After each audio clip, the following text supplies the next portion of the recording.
Most of you believe that the tax system is a fair contract between the citizen and the state. You work hard, you make a profit, and you pay your share to keep the lights on in the world. It's a simple, clean, and almost comforting narrative that we are fed from the moment we can count. But the moment you look under the hood of the global financial machine, you realize the fairness is a hallucination. The wealthiest people on this planet are not paying taxes the way you do. They aren't even playing the same sport.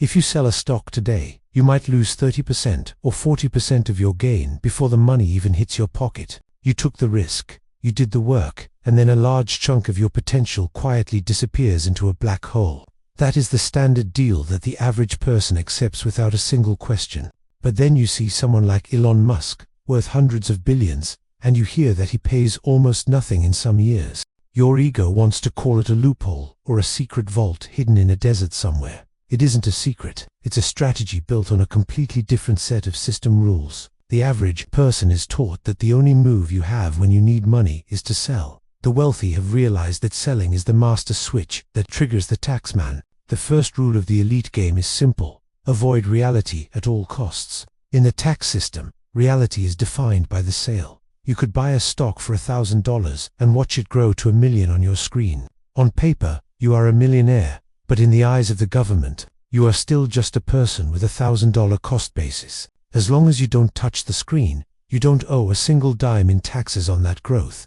The system is waiting patiently for you to make one specific move, to turn your potential into cash. The moment you sell, you have realized your gain, and reality is taxable. It's like a toll booth at the end of a long, hard road you built yourself. Just as you are about to enjoy the destination, someone is standing there with their hand out.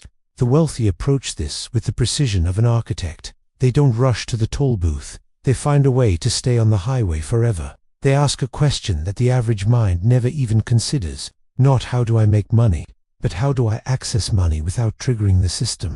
Once you see this gap in the logic, you can never go back to normal thinking. Most people aren't taxed because they are successful. They are taxed because they are needy. Their need for cash forces them to play the one move the system is designed to monetize. If you need the money to buy a house or a car, you sell your assets. The system says thank you and takes 40% of your life's work. The wealthy don't need to sell because they have encoded a better way. They understand that the paper wealth is actually more powerful than the cash wealth. Cash is static and taxable. Assets are dynamic and protected. If you are playing a game where selling is your only move, you have already lost. You are funding the system while the elite are funding their legacy. This isn't about breaking rules. It's about knowing the rules better than the person who wrote them. I have always been accused of bending reality, but usually I was just refusing to sell out to the standard logic. The standard logic is designed to keep you productive but capped. It gives you a small window of success and then taxes the air in the room. If you want to be truly free, you have to stop activating the tax event. You have to move from the employee mindset to the asset mindset. An employee trades time for taxable income. An asset owner leverages growth for tax-free liquidity. The difference is not effort. The difference is architecture. You are currently building a shed, while they are designing a cathedral. The cathedral doesn't have a toll booth because the owner never leaves. We are going to deep dive into the buy, borrow, die protocol. It sounds like a mantra from a dark cult, but it is the operational manual of the 1%. It is the ultimate life hack that isn't a hack at all, it's just mathematics. Are you ready to stop funding the toll booth? Are you ready to initialize a different game? The void of the standard path is expensive. Let's talk about the step 1, the art of the appreciating asset, the foundation of the entire buy, borrow, die strategy is not just buying, but selection architecture. Most people go shopping for depreciating assets and wonder why they stay in a financial deficit. They buy the newest car, the fastest fashion, and the latest gadget that loses 50% of its value by next Tuesday. That is not investing. That is subsidizing someone else's empire. The first step of the elite game is to buy assets that breathe and grow while you are sleeping. You must become an acquisition expert of things that the world values more tomorrow than it does today. We are talking about appreciating assets like blue-chip stocks, prime real estate, and diversified index funds. These are the generative engines of wealth that don't require you to clock in or answer emails. If you aren't investing in these, you are working much harder than physics requires. It is like trying to push a car up a mountain with your bare hands. Instead of just turning the key, But there is a crucial distinction that the average mind misses entirely. Not every high-value item is a lendable asset in the eyes of the system. You might own a rare comic book or a piece of antique furniture worth $1 million. But when you go to a global bank and ask for a line of credit against it, they will laugh at you. The bank wants liquidity and predictability. They want assets they can value in a heartbeat. Stocks and real estate are the universal language of the lending world. They are the standard protocol that allows the borrow phase to initialize. When you buy Apple stock or a commercial building, you are buying collateral. You aren't just owning a piece of a company. You are owning a credit line to your future. Most of you save money in a bank account where it rots at a 1% interest rate while you are saving. Inflation is formatting your purchasing power into digital dust. The wealthy don't save. They deploy their capital into active fronts. They want their money to be moving into markets that are expanding with the population. If the market grows by 10%, your debt capacity grows by 10% without you lifting a finger. This is the passive engine that the middle class was never programmed to understand. You were taught to pay off your debt and own your house free and clear. That is psychological comfort, but it is economic sabotage. A paid-off house is a sleeping giant. It is dead capital that isn't working for you. The elite want that giant to be awake and providing the liquidity for their next move. Buying the right asset is like installing a new operating system on your life. It changes the rules of what you can afford and how fast you can scale. I didn't care about luxury for the sake of status. I cared about assets that gave me leverage. Leverage is the force multiplier of the individual. Without leverage, you are just a human with 2 hands and 24 hours. With leverage, you are a system with infinite hands and unlimited time. The buy phase requires discipline and delayed gratification. It means squeezing your lifestyle today to expand your balance sheet tomorrow. Most people invert this. They expand their lifestyle until their balance sheet is suffocating. They buy liabilities that they mistake for assets. A car is not an asset.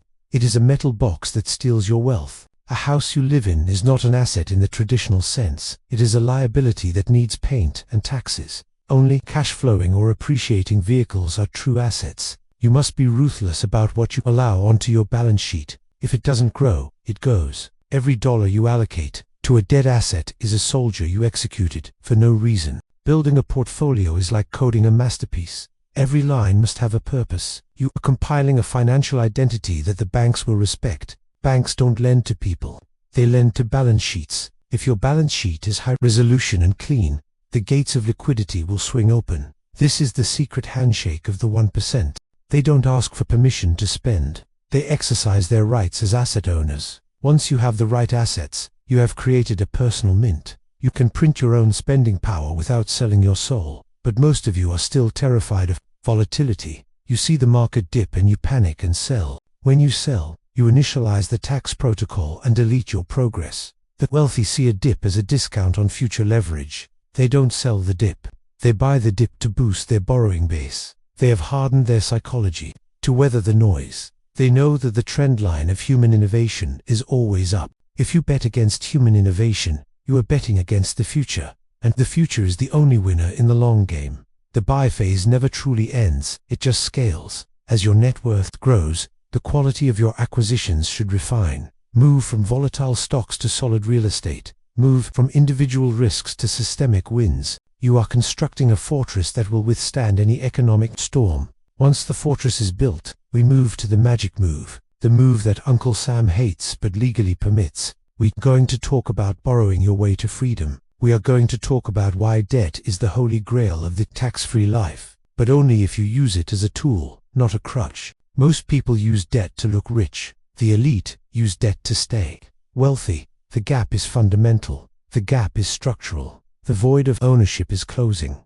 Let's talk about step 2, the borrowing paradox. The second step is the grand illusion that allows the wealthy to live like kings while looking like paupers to the IRS. Most of you have been programmed to believe that all debt is a dangerous poison that must be erased. You work your entire life to kill the mortgage, kill the car loan, and reach the holy grail of zero debt. But while you are celebrating your debt-free life, the elite are accumulating debt as if it were oxygen. The secret is simple. Debt is not income, and therefore, debt is not taxable. When you sell an asset for $1 million, the government sees a profit and demands its 40%. When you borrow $1 million against that same asset, the government sees a liability and asks for nothing. You have the same $1 million in your pocket, but one version is cashed out and taxed, while the other is leveraged in full. This is the liquidity hack that separates the builders from the consumers. The wealthy don't income their way to a lifestyle.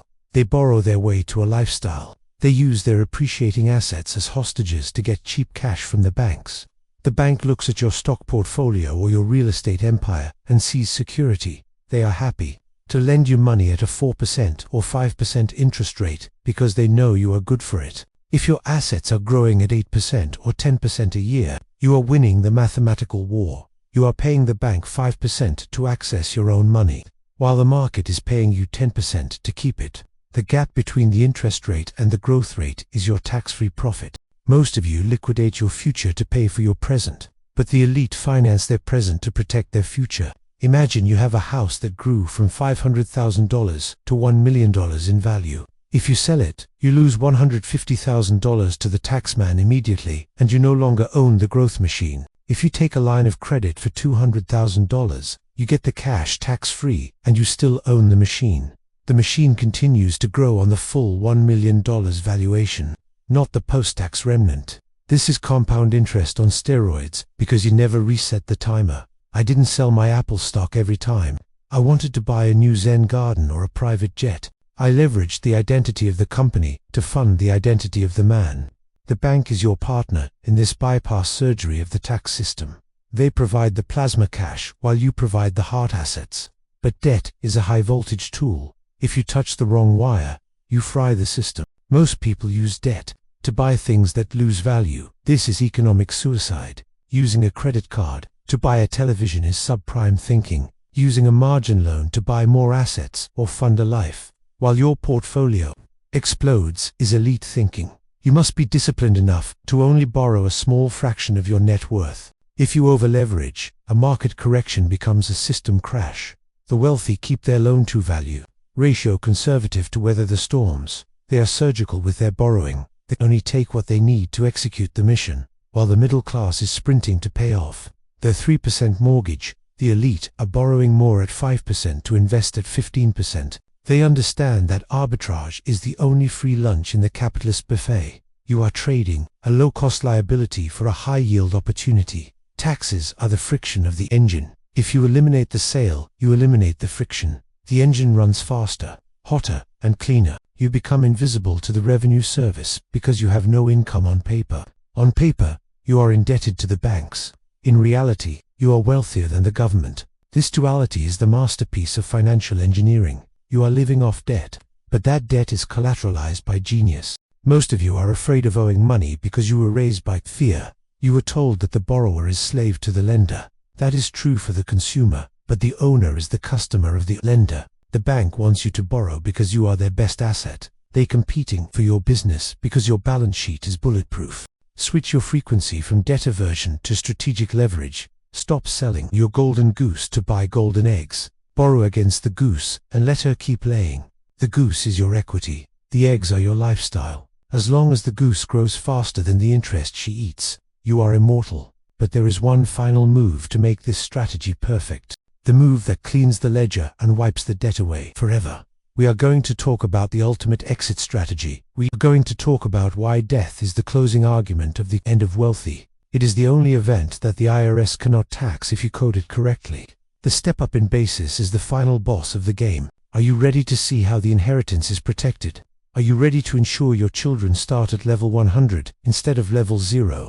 The void of liquidation is closing. Let's talk about step 3, the final reset. Most people view death as the ultimate system crash, where they lose everything they've built. They spend their final years gifting money in small increments to avoid the estate tax. But the wealthy understand that death is actually the final patch in the software of their wealth. It is the moment where the accumulated gains of a lifetime are sanitized by the law. The fourth rule of the elite game is to understand the step-up in basis protocol. Imagine you bought a property for $500,000 30 years ago, and today it is worth $5 million.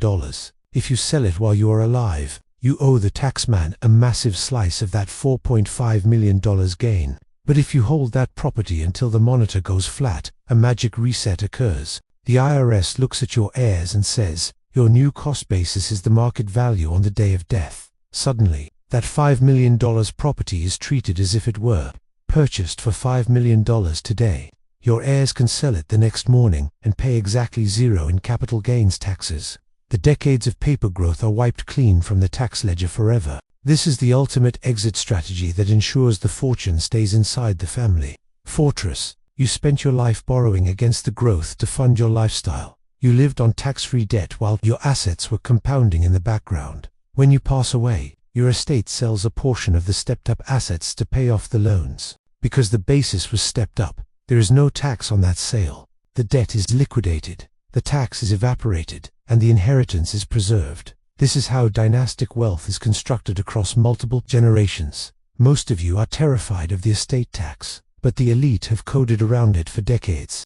They use trusts, foundations, and insurance wrappers to ensure the core remains untouchable. They aren't cheating the rules. They are utilizing the rules that were written for capital. The system rewards long-term ownership and capital formation. It punishes the short-term trader and the urgent seller. If you panic and sell, you are a source of revenue for the state. If you hold and borrow, you are a source of stability for the economy. The government wants you to own assets because owners have skin in the game, but they won't explain this to you in a public school or a standard university. They need a productive middle class to pay for the infrastructure of the elite. You are volunteering to pay the high tax because you don't know how to access the low tax. I have always been a contrarian, and in finance, being a contrarian is a billion-dollar edge. When the crowd is liquidating, the icon is accumulating. When the crowd is paying taxes, the icon is borrowing credit. Your legacy is not just the money you leave behind, it is the instructions you leave with it. If you leave your children a pile of cash, they will tax it and spend it in one generation. If you leave them a system of assets and the knowledge of the loophole, you have given them eternal power. You have automated their financial freedom before they were even born. This is why wealthy families stay wealthy even through market crashes and political shifts. They aren't hiding in offshore accounts. They are hiding in plain sight using tax law. They are the masters of the buy, borrow, die sequence. It is a continuous loop that resets every time a life ends. Each new life starts with a clean slate and a higher floor of capital. Most of you are starting from zero. Because your parents were cheap with their financial education, they sold their assets to enjoy their retirement and taxed themselves into mediocrity. They stepped down their legacy instead of stepping up their basis. Don't repeat the pattern of the uninformed. Become a student of capital flows and tax triggers. Every notification from your broker is an invitation to commit a tax event. Ignore the notification and focus on the long-term chart. The chart is the only reality that matters to the IRS at the end. If the end is a step up, then the beginning was a masterstroke. You are writing the final chapter of your life right now, through your current allocations. Are you allocating for today's consumption or tomorrow's dynasty? The void of short-term thinking is expensive beyond measurement. The legacy loophole is not a scam. It is a reward for extreme patience. It is the universe saying thank you for not panic selling during the storms. Most of you failed the patience test and then complain about the tax bill. You traded your basis for a new kitchen or a business class ticket. The elite stay in economy so their basis can fly private in the next generation. It is a trade-off of ego for infinity. I chose infinity every time we designed a new product. I wanted something that outlasted the quarterly report. Your wealth should be designed with the same timeless architecture. It should be self-healing and tax-yielded by default. You are the admin of your family's database. Don't delete the growth by clicking the sell button. Lock the portfolio and unlock the credit line. The system is watching your level of patience. Let's talk about the advanced loop of real estate. Let's talk about how physical assets create unfair advantages. Part 5. The real estate engine. The final gear in the buy, borrow, die machine is the most physical and powerful of all. Real estate. Most people buy a home because they want a place to sleep and a yard for the dog. The wealthy buy real estate because it is a tax-sheltered fortress disguised as a building.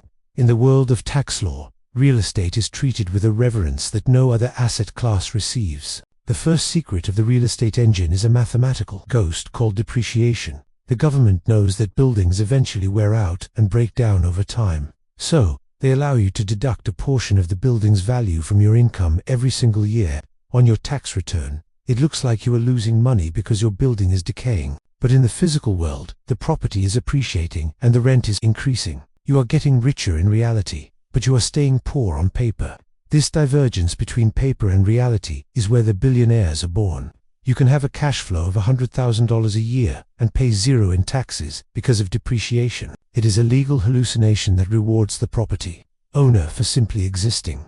The second secret is the refinance loop, which is the borrow phase on steroids. When your property appreciates, you don't sell it to capture the gain. You go to the bank and refinance the mortgage based on the new higher value. The bank gives you a tax-free check for the equity you've built over the years. You use that tax-free cash to buy your next asset, and the cycle starts again. You are scaling your empire using the bank's money and the government's rules. I didn't just design computers. I designed ecosystems that captured the flow of value. Your real estate portfolio should be an ecosystem that captures the flow of capital. Most of you save for a down payment for years, bleeding your purchasing power to inflation. The elite leverage their current assets to fund their next acquisition in minutes. They are moving at the speed of opportunity, while you are moving at the speed of a savings account. Real estate is lendable, depreciable, and inheritable with a step-up in basis. It is the triple threat that Uncle Sam cannot defeat if you stay disciplined.